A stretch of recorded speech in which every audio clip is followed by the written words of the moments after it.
데이케어 센터 창업, 집 하나만 가지고 있다면 투자할 수 있다고? 기준은 어떻게 될까? 수익은 어떻게 될까? 오늘 한번 알아볼게요. 여러분 안녕하세요. 국회 천천박사입니다. 오늘은 여러분이 단독주택 집 한 개를 가지고 있다는 가정하에 이 집을 가지고 시작할 수 있는 노인복지 사업, 소규모 데이케어 센터, 제가 노인복지센터, 뭐 그것도 복합적으로 하는 제가 노인복지센터 창업에 대해서 말씀드리려고 나왔습니다. 보통 데이케어 센터 창업은 상가를 임대해서 노유자 시설로 변경해서 창업을 해야 할 수 있다고 생각하시는 경우가 많으실 텐데요. 사실은 상가 외에도 단독주택이나 공동주택에서 시작할 수 있습니다. 우리가 흔히 살고 있는 아파트나 마당에 있는 단독주택에서도 심지어 다세대 주택에서도 사업을 시작할 수 있는 것이죠. 게다가 데이케어 센터 창업뿐 아니라 방문 요양, 방문 목욕 등 다른 노인복지 사업도 한꺼번에 함께 창업할 수 있어서 투자 금액이 많지 않은 대표님들, 그런데 내가 살 곳은 있고 따로 남는 집 하나가 있다면 복합적인 서비스를 제공하는 사업자로 거듭날 기회가 생기는 것이죠. 그뿐만이 아닙니다. 단독주택이나 공동주택에서 10명 미만, 그러니까 최대 9인 데이케어 센터를 창업하시는 경우에는 만약에 시설장님이, 대표님이시죠. 시설장님이 간호사나 간호조무사, 물리치료사, 작업치료사 또는 요양보호사 자격증이 있으면 따로 추가 인력을 뽑지 않아도 간호사 또는 요양보호사 등을 겸직할 수 있는 조항이 있어서 인건비를 극적으로 아낄 수 있게 됩니다. 원래는 단 한 명의 어르신만 있더라도 시설장은 당연히 한 명 필수로 있어야 되고요. 거기에 간호사 또는 간호조무사를 한 명 두고 요양보호사 한 명, 그 다음에 조리원이 한 명이 있어야 되는 인력 구조가 되어 있는데요. 그런데 집에서 만약에 창업을 하게 되면 시설장이 자격을 가지고 있고 그 조리는 따로 외부 위탁을 한다면 시설장이 예를 들어 간호사 역할을 한다 그러면 시설장과 간호사 겸임을 하고 요양보호사 한 명 더 뽑아서 시설장, 요양보호사만 딱 있으면 되는 구조가 되는 것이죠. 예, 물론 뭐 다른 자격증으로 하는 것들은 조금씩 달라지겠지만요. 그래서 데이케어 센터 창업은 인건비 지출에 대한 부담이 아무래도 가장 큰데 이 부분을 극적으로 줄일 수가 있으니까 아무래도 부담이 적어지겠죠. 집에서 하는 데이케어 센터 창업의 추가 장점이 하나 더 있는데요. 바로 앞에서 잠깐 말씀드렸지만 방문 요양, 방문 목욕 서비스를 바로 추가할 수 있다는 점입니다.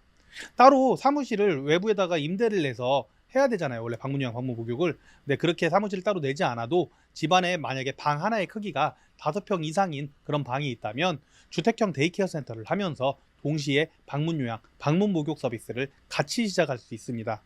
물론 간호사 자격증이 있는 시설장님이라면 거기다가 플러스 방문 간호도 함께 할 수 있지만 이게 범용적으로 쓸 수는 없으니까 일반적으로 데이케어 센터, 방문 요양, 방문 목욕만 처음에 같이 함께 오픈해도 상당히 효율이 좋아집니다. 이렇게 서비스를 추가하면 인력이 더 들어가지 않냐고요? 그럼 어차피 그게 그거 아니냐고요? 제가 표로 한번 그래서 정리를 한번 해봤는데요. 제가 띄워드릴게요.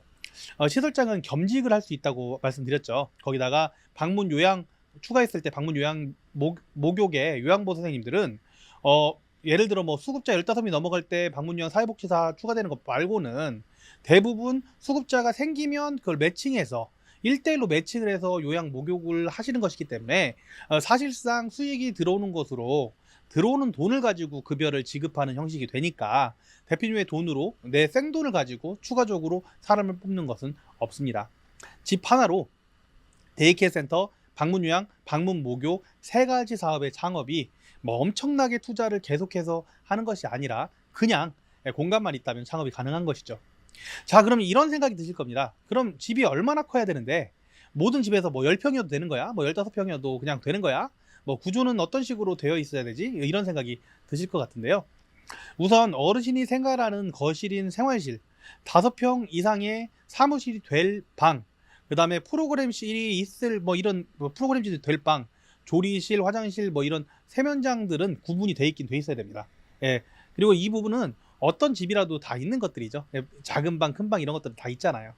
근데 이제 평수 계산을 위해서 그리고 필수적인 구조를 위해서 법령의 내용을 제가 잠깐 가져와 볼게요. 우선 데이케어 센터는 생활실이 가장 중요한데요. 법령을 보시면 아시겠지만 보통 정원 한 명당 6.6제곱미터의 생활실이 필요합니다. 지자체마다 조금씩 다른 부분들이 있는데 그거 얘기하지 않을게요. 그냥 정원 한 명당 2평 정도가 필요하다고 이렇게 생각하시면 돼요. 그래서 이것은 거실뿐만 아니라 남는 방이 있다면 생활실이라고 이렇게 표시를 해서 남는 공간도 생활실로 표기가 되어 있다면 포함이 되는 겁니다. 따라서 9명, 10명 미만, 최대가 9명이잖아요. 9명의 어르신을 모실 수 있는 데이케어 센터를 찾는다면 18평의 거실 및 방 공간, 생활실의 공간이 필요하고요. 여기다가 다시 보여드릴게요. 보면 여기에 사무실 필요하잖아요. 네, 사무실은 방문이랑 방문 목욕까지 함께 설치를 하려면 5평 이상이 되어야 되고요. 그리고 화장실도 한 3평 정도는 잡힐 거고, 그다음 프로그램실도 아마 작은 방으로 한 3평 정도 잡힐 거고, 한 4평 내에 조리실까지 포함한다면 33평 이상의 집이 필요한 거죠.